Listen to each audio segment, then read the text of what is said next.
आप सभी को नमस्कार। हाय, दिस इज विकास। स्वागत करता हूं आपका मेरे ऑफिशियल यूट्यूब चैनल पर।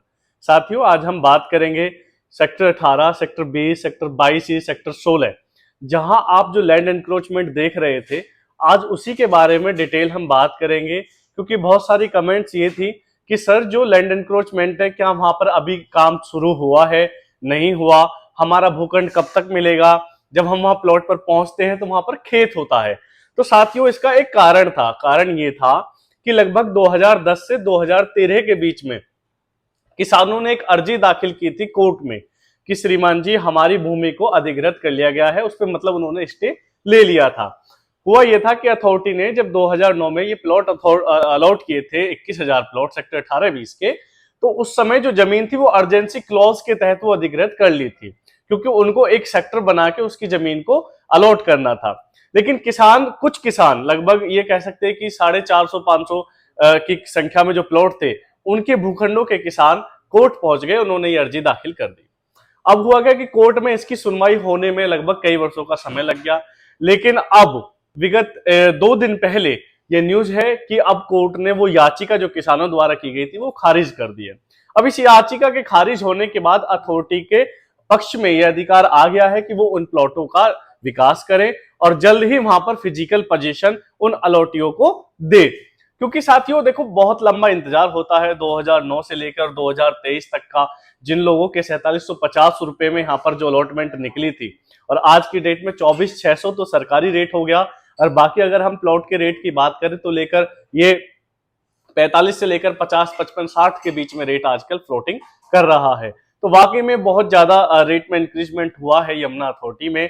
और कहीं ना कहीं बहुत सारे लोग जिन्होंने उस टाइम ये सोच के किया था कि भाई हम एक कम समय में प्लॉट निकाल देंगे, या एक अच्छा निवेश जिन्होंने मानकर किया था, उनके लिए बड़ी खबर हो सकती है कि अब उनके प्लॉट पर आने जाने का रास्ता बहुत जल्द साफ हो जाएगा।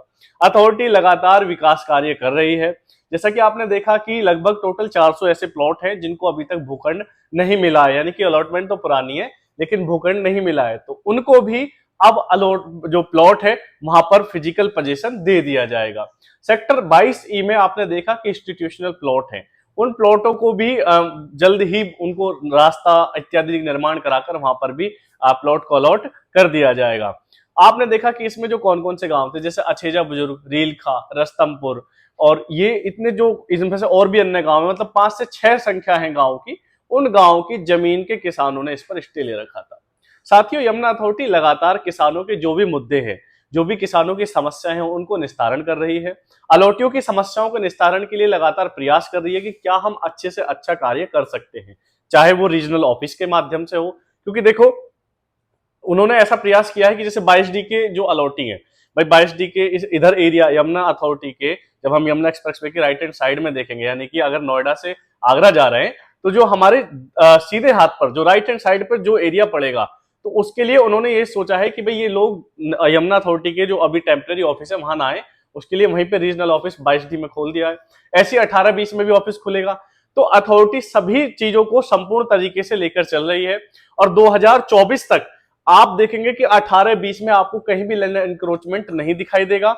सभी जगह अथॉरिटी वहां पर प्लॉट अलॉट कर देगी। और आप यदि रिसेंटली विजिट करके आए हो या जो भी नहीं गए हैं, तो मैं आपको बता दूं कि यमुना अथॉरिटी में कंप्लीशन बनने शुरू हो चुके हैं। लगभग 40 to 60% कंप्लीशन वहां पर बनकर तैयार हो चुके हैं। हर पॉकेट में, सेक्टर 18, सेक्टर 20 के प्रत्येक पॉकेट में आपको कंप्लीशन बनते हुए दिखाई दे जाएंगे, और कुछ कंप्लीशन तैयार भी हो चुके हैं। तो कह सकते हैं कि भाई 2 साल बाद, 3 साल बाद यहाँ पर बसापत शुरू हो जाएगी। धीरे धीरे लोगों का रहन सहन होना यहाँ पर शुरू हो जाएगा। क्योंकि अथॉरिटी लगातार, देखो सबसे मूलभूत क्या सुविधा है, मान लो हमने घर बना लिया, घर बनने के बाद हमारे लिए सबसे मेन होता है कि वहां पर बिजली का होना। भाई इलेक्ट्रिसिटी के लिए वहां पर बिजली घर बना हुआ है। जब आप 18-20 के एंट्री रोड पे जाएंगे तो आप देखेंगे कॉर्नर पे आपका बिजली घर का निर्माण चल रहा है। फिर दूसरा हमारा कि नियर बाई मार्केट होनी चाहिए, तो उसके लिए कियोस्क वगैरह भी लगा दी गई है। जैसे जैसे लोगों की आबादी बढ़ेगी, वहां पर जो दुकानदार हैं, जो विक्रेता है, वेंडर्स है, वो भी आने शुरू हो जाएंगे। तो कह सकते हैं कि आने वाले जो 2024 के बाद का जो समय है और उसके 5 साल तक यहाँ पर फुल बसापत हो जाएगी, और बहुत अच्छा लगेगा यमुना अथॉरिटी में, क्योंकि यहाँ सभी साइज में प्लॉट अवेलेबल है।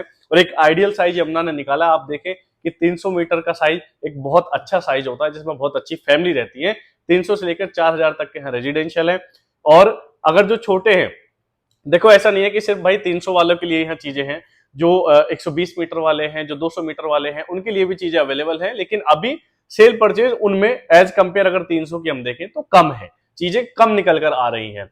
वहीं अगर जिनका बजट बहुत कम है और जो एक अच्छा निवेश चाहते हैं, जो ये चाहते हैं कि भैया अगले 2 साल 3 साल 4 साल के लिए मैं अपने पैसे को इन्वेस्ट करना चाहता हूं और मुझे उस पर अच्छा रिटर्न मिल जाए, तो उसके लिए मैं अपनी तरफ से सजेस्ट करूंगा कि आप किसान कोटा देखें। यदि आपका बजट 1 करोड़ 10, 1 करोड़ 20 लाख के करीब है, मतलब 1 10 1 20 से ऊपर है और 1 20 के बीच में है, तो आप 300 मीटर पर ही जाइए, आपके लिए सबसे बेस्ट है। यदि आप ये चाहते हैं कि मुझे कोई ऐसा इन्वेस्टमेंट बताओ जैसे लैंड का हो, जहां रजिस्ट्री म्यूटेशन सारी चीजें मेरे पक्ष में हो, तो आप लगभग 1 बीघे से ऊपर ऊपर की लैंड परचेज कर सकते हैं। एग्रीकल्चर भूमि आपके लिए बेस्ट है। यदि आप ये चाहते हैं कि भैया मैं अपने पैसे को वाइट करना चाहता हूं, मतलब मुझे तो एक्विजिशन वाली लैंड चाहिए, मुआवजा चाहिए, तो आप जो लैंड निकट भविष्य में एक्वायर्ड होनी है आप उनमें भी निवेश कर सकते हैं। तो यमुना में सभी चीजों में सभी के लिए अच्छा इन्वेस्टमेंट है। मैं एक चीज और कहूंगा कि बहुत सारे लोगों की ये भी क्वेरी आती है कि सर हम वहां कॉलोनी कट रही है, वहां जमीन ले या ना ले। देखो उसके बारे में आप जांच पड़ताल कर लें, क्योंकि आप स्वतंत्र हैं। जब आप किसी कोई पैसा निवेश करते हैं, आप कहीं भी लगाते हैं, मान लो आपने कहा कि भैया वहां कॉलोनी कट रही है, मैं उसमें प्लॉट लेना चाहता हूं, तो आप उसके बारे में जाएं, उसकी संबंधित तहसील में जाके वहां के लेखपाल, वहां के पटवारी, वहां के अमीन से जाके बात करें कि सर हम यहाँ भूमि में ये कॉलोनी, ये प्लॉट हम खरीदना चाहते हैं, क्या ये उचित रहेगा। तो ऐसी सब चीजों की जानकारी करके ही आप वहां अपना कॉलोनी में निवेश करें। अथॉरिटी की चीजों में आप बिल्कुल आश्वस्त हो जाएं। यमुना अथॉरिटी में अगर आपको अथॉरिटी का किसान कोटा प्लॉट मिलता हो, आपको आबादी की जमीन में कोई चीज मिलती हो, आपको 300 मीटर प्लॉट मिलता हो, 120 मीटर का सेक्टर 22D या सेक्टर 17 में कोई भी मिलता हो, तो आप आश्वस्त हो जाए कि वो आपकी बिल्कुल पक्की है, वो बहुत अच्छी है। हो सकता है जैसे किसान कोटा है, 17 के प्लॉट है, सेक्टर 17 के, उनमें अभी रजिस्ट्री ओपन नहीं हो, तो एग्रीमेंट टू सेल और विल पे अगर आपको दी जा सकती है, मतलब सेल परचेज हो रही है, लेकिन चीजें बिल्कुल सेफ है। तो इस बात से बेचिंता रहें। और नीचे मेरा स्क्रीन पे नंबर मेंशन है, कोई भी क्वेरी हो आप मुझे कॉल कर सकते हैं। यहां तक वीडियो देखने के लिए आप सभी साथियों का बहुत बहुत धन्यवाद। जय हिंद, जय भारत।